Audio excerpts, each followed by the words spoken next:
आपण एठी माँ भौणी मैंने जो शौच करने जाऊे से आप ड्रोन कैमेरा लगे आपण माँ भौणी मैंने राति अथरे शोवा बेले से आघात करेंगे निर्मम भाव में आघात करेंगे एवं मुख्यमंत्री निजे आदिवासी एवं राष्ट्रपति आदिवासी से ए विषय निजे आसी अनुधान करतु एवं अत्याचार होता ना लोक मुहर शुणु। वेदांत कंपनी पई सिजिमाली रे उपजिथिबा विवाद जोगु एबे शासक बीजेपी और विरोधी बीजेडी रो टणा उटरा लोकंक सरकार मोहन माझी को निंदा करुछि बीजेडी सिजिमाली खणी खनन पई रास्ता निर्माण को नै रायगड़ा प्रशासन और खणी प्रभावितों मध्य रे एबे भी छका पंजा जारी रहिछि प्रस्तावित खणी खनन को लोके तीव्र विरोध करिसंति बोली सूचना मिलिछि पुलिस और जनतांक मध्य रे होइतिबा संघर्ष परे बीजेडी रो एक fact finding team Kashipur block रो कंटामाल ग्राम रे पहुंची बीजेडी सुप्रीमो नवीन पट्टनायक निर्देश पर रायगड़ा जिला बीजेडी सभापति जगन्नाथ सारका और पूर्वतन सांसद झिन्न हिक्का नेतृत्व में दलर 10 जणिया टीम लोकों सह आलोचना करिसेंति वरिष्ठ बीजेडी विधायक रणेंद्र प्रताप स्वाई एही टीम रे शामिल होई लोकों उपरे पुलिस रो आक्रमण को निंदा करिसेंति एथि सहित प्रभावितों सह आलोचना करी एही टीम खणी खनन और रास्ता निर्माण को विरोध करथिबा सूचना रहिछि लोकों मतामत नेबा सह सरकार पुनर्बार एही अंचल रे ग्राम सभा करिबा पई आह्वान देइछि बीजेडी एही टीम प्रथमे कंटामाल और सागबारी अंचलर गस्त करने सहित एक सविशेष रिपोर्ट बीजेडी सुप्रीमो नवीन बाबू को देव बोली तेबे दर्शक बंधु एठी प्रश्न उठुछि जे विरोधी दल एही खंड युद्ध को नहीं कौन योजना करुछि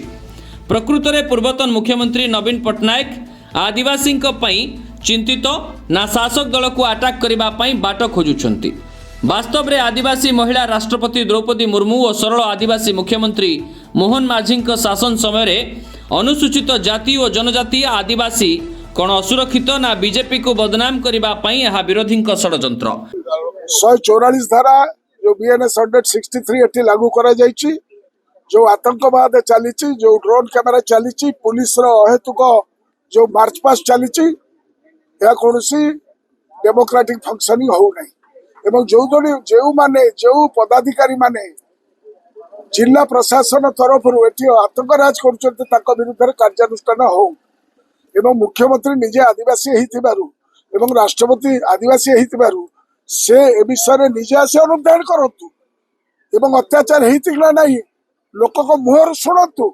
एवं पुनर्विचार करतु ए सिजिमाली को दिज्व कि ना जो डिमांड है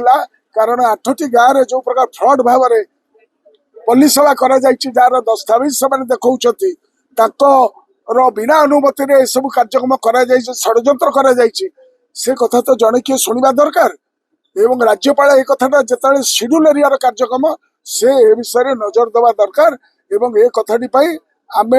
आसी देखुचु जे लोक मैंने जहाँ कहते सत्यता अच्छी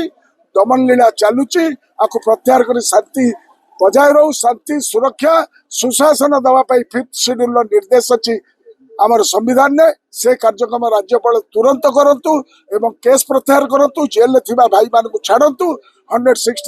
144 एठू उठातु वास्तव स्थिति है जे विकास को कहीं विरोध करना साधारण जनता कहीं विकास को विरोध करना किंतु विकास ना रे दमन लीला हम आपण एठी माँ भौणी माने जो शौच करने जाऊे से ड्रोन कैमेरा लगे आपण माँ भौणी मैंने राति अथरे शोवा बेले से आघात करेंगे निर्मम भाव में आघात करेंगे एवं फॉल्स केस सब लगे किसी लोगों को जेल रे पुरेबे ये कोई भाव में सभ्य समाज रे ग्रहण करा साधारण जनता तो समस्त विकास चाहते तुम्हें एठू माटी नहीं कि बिक्री करिबो बाहर किंतु एठिका लोकंकर विकास करबा पई तमरो कोन अवदान हिची मते गोटिए लोकन को देखंतु ये अंचल समस्त गाँव गोटे व्यक्ति को देखा जार विकास हो गोटे गाँव देखा जार विकास कौन विकास है नहीं केवल दमन लीला हो आपणकर माटी एठू बिक्री या विरुद्ध रे आईन समस्त व्यवस्था को जलांजलि देइचंती सरकार संपूर्ण रूपे नीरव अच्छा जड़े आदिवासी मुख्यमंत्री अंततः सी आदिवासी भाई मान प्रति संवेदन रहा दरकार सी आसतु साधारण जनता कथा शुणु ଏବଂ ସାଧାରଣ ଜନତାଙ୍କୁ ନ୍ୟାୟ ଦିଅନ୍ତୁ। ଦେଖନ୍ତୁ ଏଠି ଯୋଉ ପ୍ରଶାସନ ଯୋଉ ପ୍ରକାର ଭାବରେ ଦମନୀଳା କରୁଛନ୍ତି ଏବଂ ଏଇଟା ବିନାଶ ଚଲେଇଛନ୍ତି, ଏଠି ବିକାଶ ନାଁରେ ବିନାଶ ଚଲେଇଛନ୍ତି। ତେଣୁ ସମସ୍ତେ ଏଠି ଏକତ୍ରିତ ହେଇକରି ଯୋଉ ଆଦିବାସୀ ସମାଜ ସମସ୍ତେ ଏହାକୁ ବିରୋଧ କରୁଛନ୍ତି। କାରଣ ସବୁବେଳେ ଜଙ୍ଗଲ ଜମି ସେ ଆଦିବାସୀ ମାନଙ୍କର, ସେମାନେ ବିକାଶକୁ ବିରୋଧ କରୁନାହାନ୍ତି। କିନ୍ତୁ ଯୋଉ ପ୍ରକାର ଭାବରେ ଏଇଟା 5th ସେଡ୍ୟୁଲ ଅନୁସାରେ ଯୋଉ ପୁନର୍ବିଚାର ପାଇଁ ଗୋଟେ ହେବା ଦରକାର ଏବଂ ପୁଣି ପଲ୍ଲୀ ସଭା ଗ୍ରାମ ସଭା ହେବାର ଆବଶ୍ୟକତା ପଡ଼ିଛି, ଏ କଥା ସେ ଗ୍ରାମବାସୀ ମାନେ ସମସ୍ତେ ବି କହିଲେ। ଏବଂ ଯୋଉ ପ୍ରକାର ଭାବରେ ଅତ୍ୟାଚାର ଚାଲିଛି ଏଠି ବିନା ଇନଫର୍ମରେ ଅନ୍ୟମାନଙ୍କୁ ରାତି ଅଧରେ ଉଠା ଯାଉଛି, ଏ ଉପରେ ତାଙ୍କେ ସମସ୍ତେ ମତାମତ ବି ଦେଇଥିଲେ। ଏବଂ ସେପରି ଭାବରେ ଏହାକୁ ଆମେ ନିଶ୍ଚିତ ଭାବେ ଆଗାମୀ ଦିନରେ ଆମର ମୁଖ୍ୟ ନେତା ଆମେ ଜଣେଇବୁ ଏ କଥା। ନା ଆପଣମାନଙ୍କର ଏନେ ଅନ୍ୟ କୌଣସି ମତ ରହିଛି ଦର୍ଶକ ବନ୍ଧୁ ଆମକୁ କମେଣ୍ଟ ସେକ୍ସନ ମାଧ୍ୟମରେ ନିଶ୍ଚୟ ଜଣାନ୍ତୁ। ରାୟଗଡ଼ା ଜିଲ୍ଲା ପ୍ରତିନିଧି ମାଲେଶ କୌଶଲ୍ୟାଙ୍କ ରିପୋର୍ଟ, କର୍ତ୍ତବ୍ୟ ନ୍ୟୁଜ୍।